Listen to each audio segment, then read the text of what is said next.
नमस्कार कक्षा 9वीं वाले छात्र, अपना गणित का त्रैमासिक परीक्षा का पेपर देख लीजिएगा। आपको इस पेपर का संपूर्ण हल फुल सॉल्यूशन इसी वीडियो में मिलने वाला है। इस पेपर का समय 3 घंटे का होने वाला है, पूर्णांक 75 अंकों का। पेपर को पूरा देखने से पहले जल्दी से आप सभी इस वीडियो को आपके सभी मित्रों के साथ, दोस्तों के साथ शेयर कर दीजिएगा। इसके साथ ही आपको इस वीडियो को लाइक कर देना है। इस पेपर का हमारा पहला प्रश्न दिया है, जिसमें सही विकल्प चुनकर लिखना होगा, जो आपकी परीक्षा में 6 नंबर के पूछे जाने वाले हैं। दोस्तों, इस पेपर में ब्रिज कोर्स से 70% प्रश्न आने वाले हैं। तो पहला प्रश्न देख लीजिएगा, एक घनाभ में कितने फलक होते हैं? तो एक घनाभ में कितने फलक होते हैं, ये आपको बताना होगा। ठीक है, फलक। तो इसमें आपको लिखना होगा बी वाला 6 फलक होते हैं।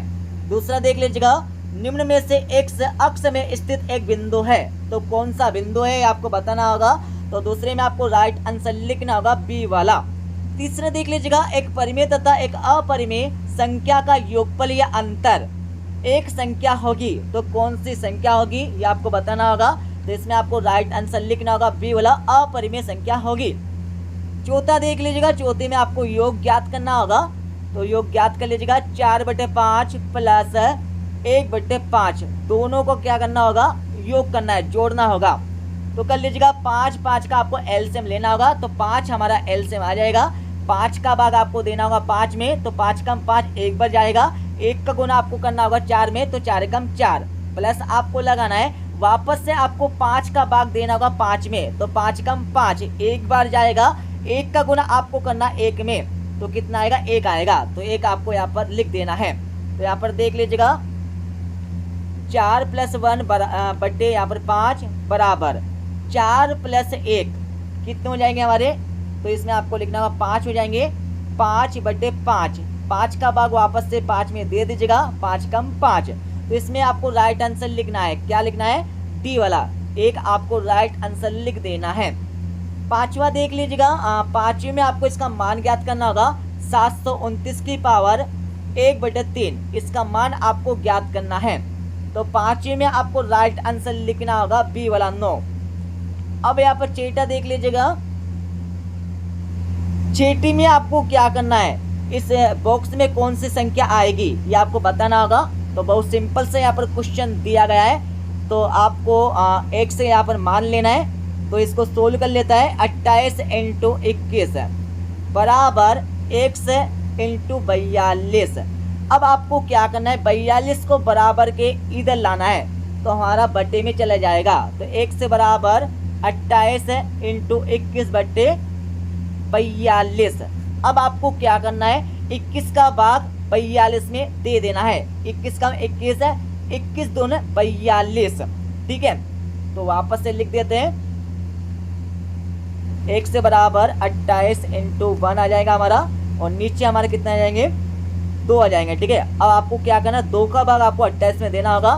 2 एकम 2 और 2 चुका 8। 14 का गुना आपको करना होगा यहाँ पर 1 में, तो 14 आ जाएगा। तो इसमें आपको राइट आंसर लिखना है, क्या लिखना है, 14 आपको राइट आंसर यहाँ पर लिख देना है, डी वाला। दूसरा देख लीजिएगा, दूसरे प्रश्न में क्या करना है, इस प्रश्न में आपको रिक्त स्थानों की पूर्ति करके लिखना है, जो आपकी परीक्षा में 6 नंबर के पूछे जाने वाले हैं।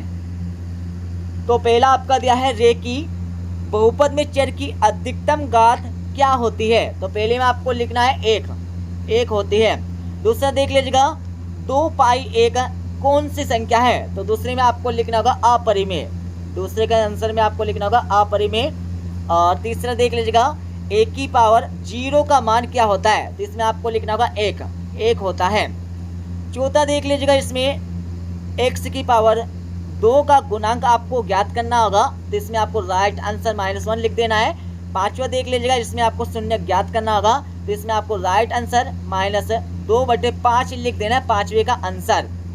छठा आपका दिया है, छठे में आपको लिखना है यहाँ पर 0 लिख देना है। ठीक है, अब यहाँ पर हमारा अगला प्रश्न देख लीजिएगा। इस प्रश्न में आपको सही जोड़ी का मिलान करके लिखना है। तो सही जोड़ी का मिलान आप सभी कर लीजिएगा। पहला आपका दिया, पहले में आपको लिखना होगा यहाँ पर डी वाला। ठीक है, 0.40। दूसरा आपका दिया है, दूसरे में आपको लिखना होगा एफ वाला, कन्य 3। और तीसरा आपका दिया है, तीसरे में आपको लिखना होगा 7। चौथा आपका दिया, चौथे में आपको लिखना होगा ए वाला, और पांचवा आपका दिया है, पांचवे में आपको लिखना होगा सी वाला। छठा आपका दिया, छठे में आपको लिखना होगा यहाँ पर बी वाला। ठीक है, इस प्रकार से आप सभी सही जोड़ी का मिलान कर लीजिएगा।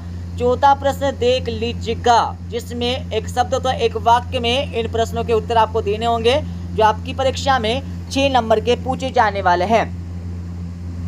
पहला आपका दिया है 8752 में संख्या 5 का स्थानीय मान होगा। तो संख्या 5 का स्थानीय मान कितना होगा, तो इसमें आपको लिखना होगा 50 होगा। ठीक है, 50 आपको लिख देना है।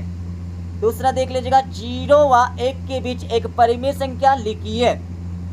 तो दूसरे में आपको लिखना होगा 1/2। ये हमारी 0 व 1 के बीच परिमेय संख्या हो जाएगी। ठीक है, तीसरा देख लीजिएगा, 6 कन्नी 5 को 2 कन्नी 5 से गुना करके मान लिखिए। तो 6 कन्नी 5 को आपको क्या करना है, 2 कन्नी 5 से गुना कर देना है। तो यहाँ पर देख लीजिएगा, 2 बार यहाँ पर हमारी कन्नी 5 यहाँ पर दिया है, इसलिए आपको लिखना होगा कन्नी से कन्नी हमारी कैंसिल हो जाएगी, मतलब वर्ग आप स्क्वायर लग जाएगा। ठीक है, तो 5 हमारा आ जाएगा, इंटू आपको लगाना होगा 6 का गुना आपको 2 में करना है, तो 6 दूना 12। अब आपको क्या करना है, 12 गुना आपको वापस से 5 में कर देना है, 12 पंजे 60। तो इसमें आपको लिखना है, क्या लिखना है, 60 आपको लिखना है। तीसरे में आपको 60 लिख देना है। और चौथा देख लीजिएगा, जिसमें आपको शेषफल आपको ज्ञात करना होगा। तो लिख लीजिएगा इसका आंसर। सबसे पहले आपको लिखना होगा भागफल। तो भागफल इसका आ जाएगा हमारा 9.8, और शेषफल आपको लिखना होगा 2, आपको शेषफल लिख देना है। ठीक है, पांचवा देख लीजिएगा, ऐसा बहुपद जिसमें केवल एक पद हो क्या कहलाता है। तो पांचवे में आपको लिखना होगा एक पदी आपको लिखना है। ठीक है, एक पदी बहुपद कहलाता है, ये आपको लिख देना है। छठा देख लीजिएगा, 7/8 का दशमलव प्रसार किस प्रकार का होगा। तो छठे में आपको लिखना होगा शांत होगा, शांत आपको लिख देना है। ठीक है, लिख लीजिएगा शांत, इस प्रकार से आपको शांत लिख देना है परीक्षा में।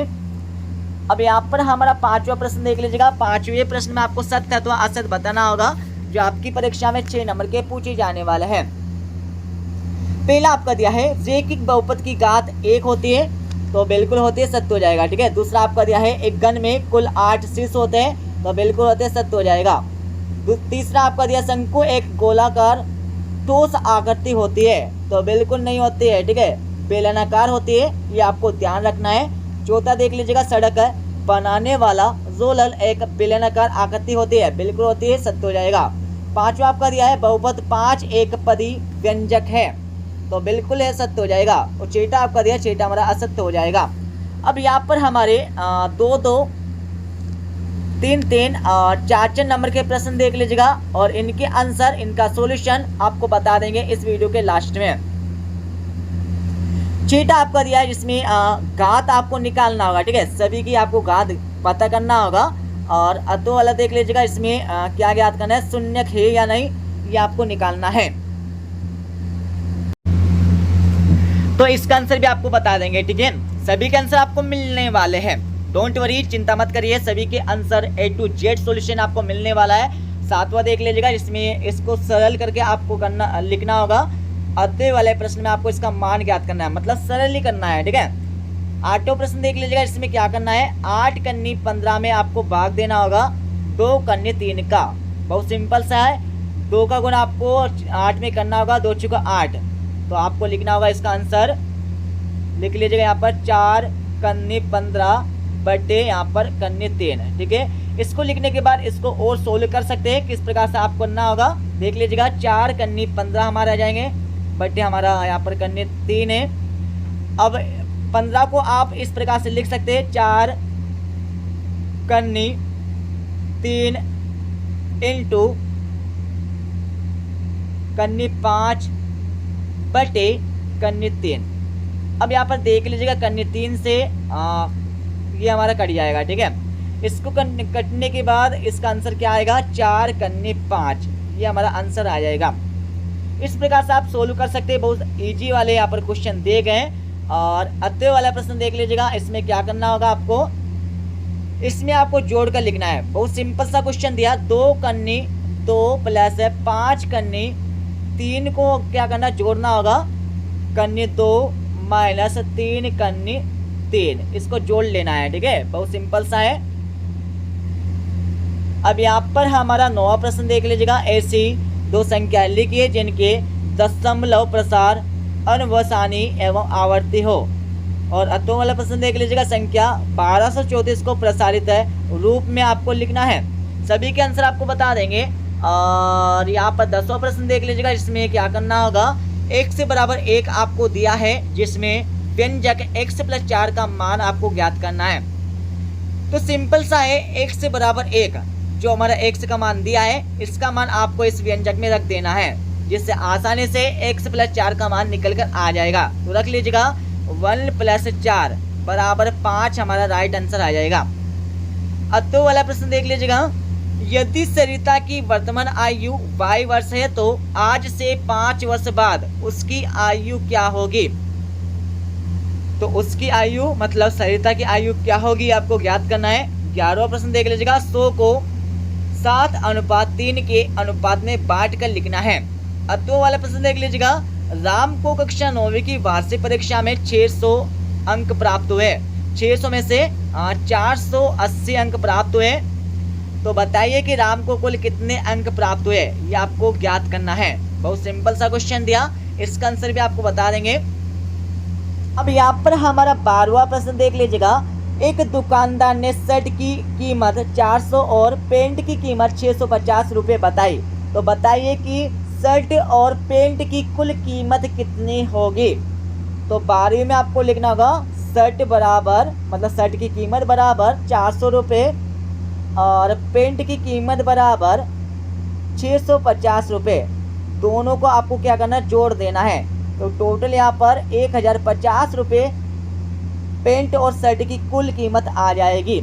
अतुवा वाला प्रश्न देख लीजिएगा, जिसमें पूछा है सूरज ने एक किताब के 265 पन्ने पढ़ लिए, उसकी बहन मीना ने उसी किताब के 150 पन्ने पढ़े। तो बताइए कि सूरज प्लस मीना दोनों ने मिलकर कुल कितने पन्ने पढ़े। तो इसमें आपको लिखना होगा सूरज बराबर 265 पन्ने और मीना बराबर 150 पन्ने। दोनों का आपको क्या करना है, योग कर देना है। ठीक है, तो योग कर लीजिएगा। तो टोटल यहाँ पर 415 पन्ने हमारे सूरज भैया और मीना बहन ने पढ़े हैं। और यहाँ पर 13वां देख लीजिएगा। 13वें में क्या करना होगा, 35% को भिन्न के रूप में व्यक्त करना है। तो 35 में आपको भाग देना होगा 100 का, 100 का भाग दे दीजिएगा। तो इसमें राइट आंसर हमारा 7/20 ये हमारी भिन्न संख्या आ जाएगी। तो वाला प्रश्न देख लीजिएगा, जिसमें 3/4 को प्रतिशत में बदलना होगा। तो इसका आंसर भी आपको बता देंगे। 14वां प्रश्न देख लीजिएगा। आमिर ने बैंक को कुल कितने रुपए अदा किए, ये आपको बताना है। ठीक है, और 18वें वाले प्रश्न में क्या करना है, आपको शर्ट का वास्तविक विक्रय मूल्य आपको ज्ञात करना है। सभी का आंसर आपको बता देंगे। यहीं पर यदि बताएंगे तो वीडियो बहुत लंबी हो जाएगी। ठीक है, 15वां प्रश्न देख लीजिएगा। 15वें के बाद आपका 16वां प्रश्न दिया है, जिसमें हर का परिमेयकरण आपको करना होगा और इसके अति वाले प्रश्न में आपको इसको सोल्व करना है, इसको सरल करना है। अब यहाँ पर हमारा 17वां प्रश्न देख लीजिएगा। कोई 4 वृत्ताकार वस्तुओं के उदाहरण आपको देना होगा। अतो वाला प्रश्न देख लीजिएगा। अपने आसपास स्थित कोई 4 चतुर्भुजाकार वस्तुओं के नाम आपको बताना है। 18वें प्रश्न में क्या करना है, चांदी की सहायता से 30 डिग्री एवं 60 डिग्री कोणों की रचना करके आपको लिखना होगा। और 19वां प्रश्न देख लीजिएगा। 19वें के बाद यहाँ पर हमारा 20वां प्रश्न दिया है। 20वें के बाद आपका 21वां, 21वें के बाद आपका 22वां प्रश्न दिया है, जिसमें के का मान आपको निकालना है 22वें वाले प्रश्न में। और 23वें वाले प्रश्न में क्या करना है, दोनों के बीच आपको 6 परिमेय संख्या निकालना है। और अत्ते वाले प्रश्न में आपको इसको सिद्ध करके लिखना है। अब मैं आप सभी को इस पेपर का फुल सॉल्यूशन बता देता हूं, तो पूरे पेपर को पढ़ लीजिएगा।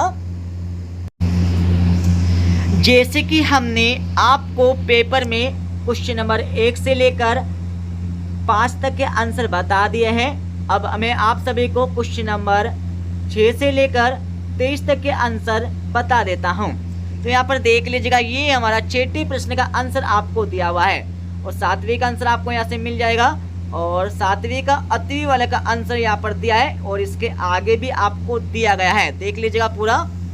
ये हमारा हो जाएगा 7वें प्रश्न का आंसर। और 8वें प्रश्न का आंसर देख लीजिएगा। 8वीं के बाद इसके 8वें वाले का आंसर भी आपको यहाँ पर दिया गया है। अब आप सभी 9वें प्रश्न का आंसर देख लीजिएगा। ये हमारा 9वें प्रश्न का आंसर हो जाएगा, ठीक है। और 10वें प्रश्न का आंसर आपको दिया गया है और 11वीं का आंसर आपको यहाँ से मिल जाएगा। पूरा देख लीजिएगा ऊपर से लेकर नीचे तक। और यहाँ पर 11वें प्रश्न का 8वें वाले का आंसर भी आपको यहाँ पर दिया गया है। और 12वें प्रश्न का आंसर आप सभी देख लीजिएगा। 12वीं के बाद आगे हम चलेंगे तो आप सभी को 13वें प्रश्न का आंसर मिल जाएगा। हाँ, 13वीं के बाद आगे हम चलेंगे तो आप सभी को 14वें प्रश्न का आंसर यहाँ से मिल जाएगा, ठीक है। और आप सभी को 15वें प्रश्न का आंसर यहाँ से मिल जाएगा। 15वें के बाद आगे हम चलेंगे तो आप सभी को 17वें प्रश्न का आंसर यहाँ से मिल जाएगा। 17वें के बाद आप सभी को 18वें प्रश्न का आंसर यहाँ पर दिया गया है। 19वीं का आंसर आपको यहाँ पर दिया गया है। 19वीं के बाद आप सभी 20वें प्रश्न का आंसर देख लीजिएगा। 20वें के बाद आगे हम चलेंगे तो आप सभी को 22वें प्रश्न का आंसर यहाँ से मिल जाएगा, ठीक है। 22वें के बाद जो हमारा 23वां प्रश्न दिया है ना, उसका आंसर आपको स्वयं अपने बुक से देखकर लगा लेना है, याद कर लेना है या सोल्व कर लेना है, ठीक है। मिलते हैं अगले वीडियो में।